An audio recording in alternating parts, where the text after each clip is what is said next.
Assalamualaikum warahmatullahi wabarakatuh. Um, Hari ini saya ingin mengatakan sedikit tentang budaya niaga.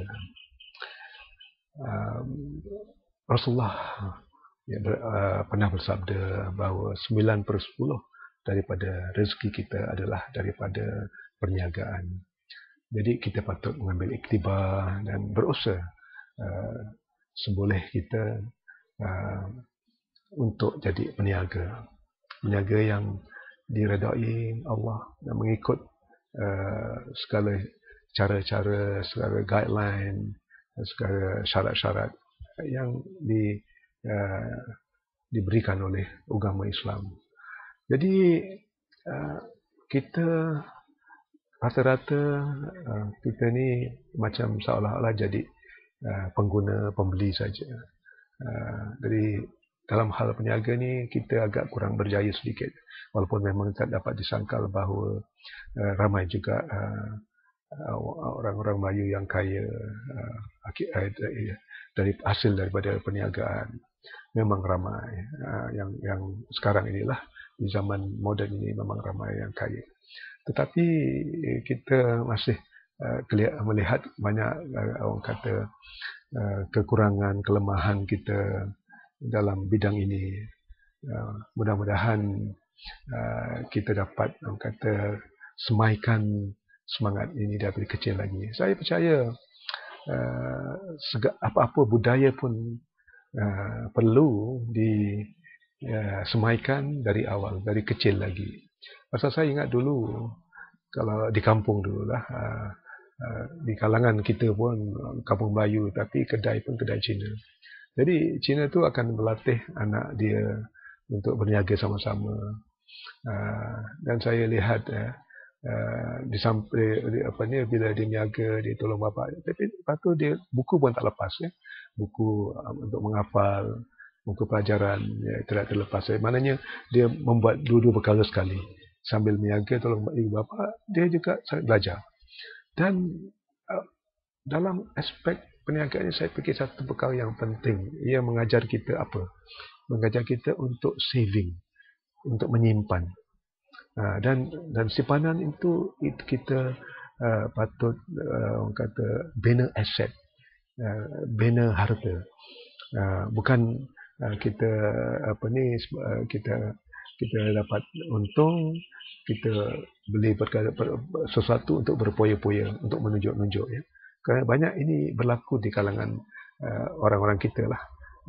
Bila dapat duit daripada hasil suatu projek apa, boleh kelihatan lifestyle-nya berubah dan dia sangat menunjuk-nunjuk ya. Tapi saya nak katakan di sini bahawa kalau kita niaga, kalau kita nak kaya, memang Islam pun menyuruh kita kaya. Kalau kita kaya dan kita orang beriman pula, itu adalah yang terbaik sekali ya. Jadi kita mesti pandai menyimpan. Dan balik kepada cerita Cina tadi ya, kalau kita tengok dulu dia tak ada komputer, tak ada apa semua. Dulu duitnya disimpan di mana tau? Kalau dapat dia orang beli barang, duitnya yang itu akan dimasukkan dalam satu apa ni tin lama yang telah dibuka tutupnya, dan lepas tu digantung dengan puli. Lepas tu ada batu yang di side dia putih, ada batu. Jadi dia boleh turun naik. Jadi bila masuk dia dapat duitnya, dia tarik dia punya tin tu yang naik ke atas, masukkan duit, and then lepaskan. Lepas tu batu tu akan tarik tin tu ke atas. Jadi tak ada orang yang akan menengok anaknya, khususnya yang menolong membantu siapa-siapa, tak dapat menengok apa dalam tin itu ya. Jadi dia tidak menggalakkan orang nak mencuri ke anaknya untuk mencuri duit. Jadi balik kepada simpanan tadi, pasal apa? Pasal kalau kita makan modal niaga ya, kerana niaga misalnya kita dapatlah RM100 ya. Kalau kita dapat RM100, kita modalnya berapa tadi? Modalnya mungkin RM60, jadi untung RM40. Jadi maknanya kita modal pusingan tak boleh kita pakai. Kita mesti ada modal pusingan itu. Lepas tu dari keuntungan yang RM40, mungkin kita kalau boleh simpan 70% ya. Makan 30%. Jadi kalau kaedah ini kita apa ni gunakan, jadi kita simpanan meningkat. Jadi jangan simpan dalam bawah katil ke mana-mana yang kita boleh ambil, mesti masuk dalam bank ya. Kerana banyak saya dengar cerita-cerita ialah orang bahasa asing yang just niaga mi ke taufa ke niaga kuih tiaw ke niaga aiskrim ke. Kita lihat mereka mempunyai harta dalam bentuk rumah kedai yang banyak. Jadi mengapa kita tidak boleh ya? Pasal kita tidak ada budaya menyimpan. Kedua ialah accountability.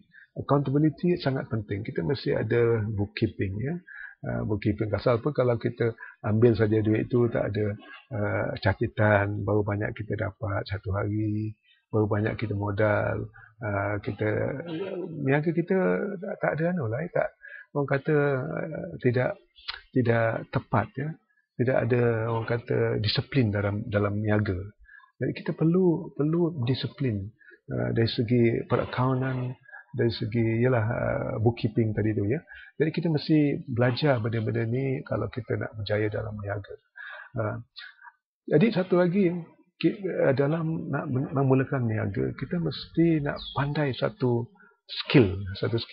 Kalau kita lihat ya di kedai-kedai misalnya tayar, di kedai mekanik ataupun kedai video ke mana-mana. Kalau kita tengok orang Cina yang kerja di situ, mereka ada dia punya visi ataupun misi. Mereka macam katakan apprentice mekanik itu yang kerja 5 tahun ya dengan satu mekanik yang pandai ya di satu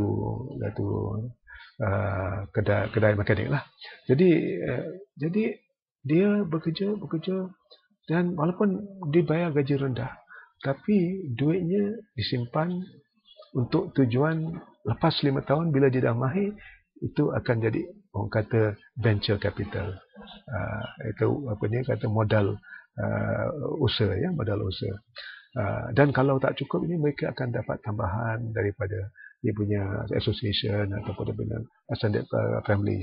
Jadi kalau kita lihat anak-anak mari kita bila kerja, satulah dia tidak bersungguh-sungguh nak belajar kemahiran itu dan mereka tidak ada visi untuk memulakan kerja sendiri ataupun niaga sendiri masa depan.